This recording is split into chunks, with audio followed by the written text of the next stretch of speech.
Hi guys, good morning. Guys, unang-una po sa lahat, maraming salamat po sa mga nag-like, nag-subscribe at nag-comment po sa aking channel. Napakalaking tulong po noon. Tsaka pasensya na po, ang tagal kong hindi naka-read dahil sobrang naging busy ako nitong month na to.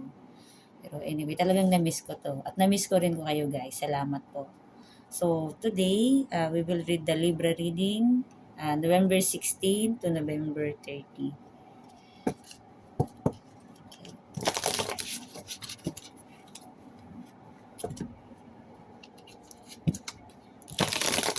Okay. Anong situation ngayon ni Libra? Situation ni Libra for this coming 15 days. Situation ni Libra for this coming 15 days. Situation ni Libra for this coming 15 days. Okay. Two of Wands. So, hindi pa tayo magbabasa ng baliktad. Okay. So, planning progress, making decision. Libra. Gusto mo ba ng new beginning? Kasi dito mukhang may pinaplano ka na for the future, for your work.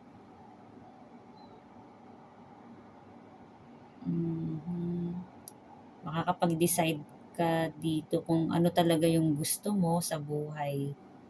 Kasi okay ka naman sa work, okay ka. Okay ka dyan sa situation mo ngayon, pero ayaw mo kasing mag-settle sa ganyan situation lang. So, ikaw ay naghahanap ng ano to ng bago sa iyo. Sabagay, ganun talaga sa buhay, naghahanap tayo ng something na gusto natin may bago tayong may matututunan tayo. Ayaw lang nating ma-stuck sa isang situation. Kaya nga sabi, mag-aral ng mag-aral.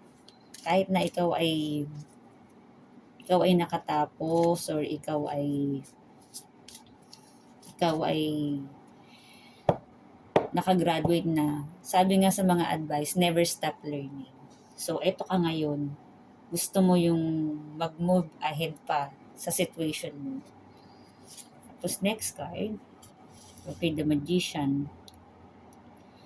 Yan, gusto mo talagang mag-create or gusto mo mag-manifest ng about sa life mo. Okay, sa work, sa financial, or sa sarili mo mismo. Kasi ang card mo dito, the Magician kumbaga, ano ka, alam mo yung kakayahan mo. Alam mo yung kakayahan mo. So, nandun yung self-confidence mo at yung clarity mo, yung willpower mo na i-go, yung pangarap mo na yun, kung ano man yan. Basta huwag kang mawala ng pag-asa. Be creative, Libra. Sabagay, Libra ka Kumbaga, natural natin yan na maging creative. Kumbaga, unlimited potential. Tingin ko itong reading na to may related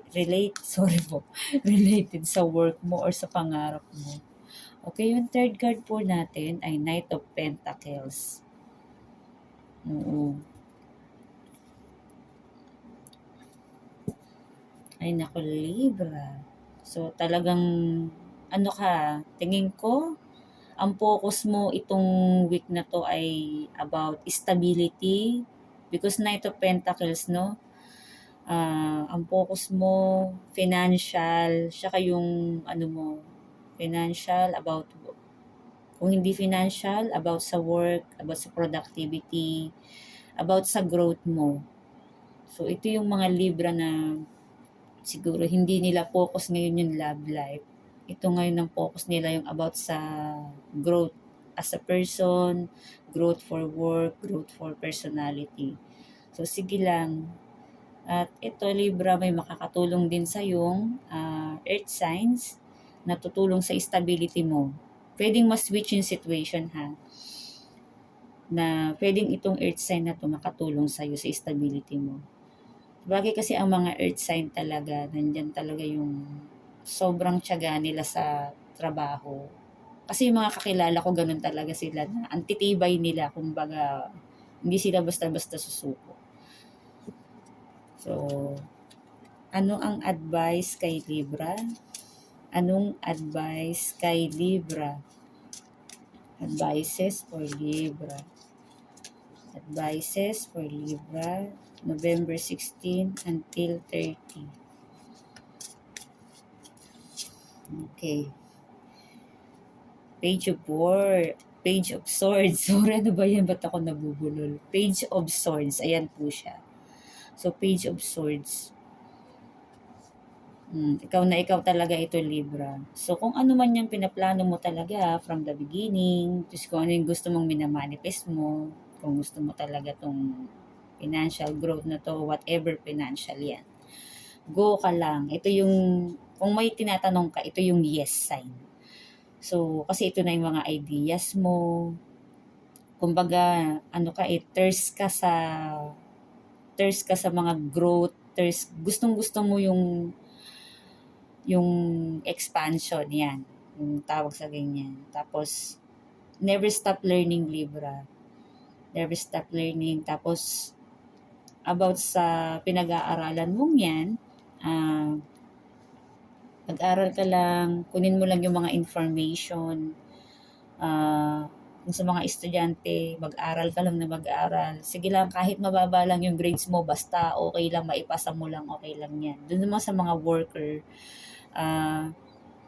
sige lang, hindi mo man ngayon timeline, pero darating in time na mapapansin ka rin sa work area mo na at mag-grow ka. Kasi itong cards mo ay talagang para sa akin positive siya lahat. Kasi yung way of thinking mo for growth and for future. Tapos minamanifest mo siya. And then yung gusto mo kasi yung buhay mo ay stable in the future. So ito yung yes dun sa mga tanong mo. Ito yung sagot na hinahanap mo na sige lang, go lang. As long as na wala kang tinatapakang tao. Okay. Ay, naku, ang ganda ng reading ni Libra. Anyway, salamat po sa pakikinig. Thank you po and see you next time.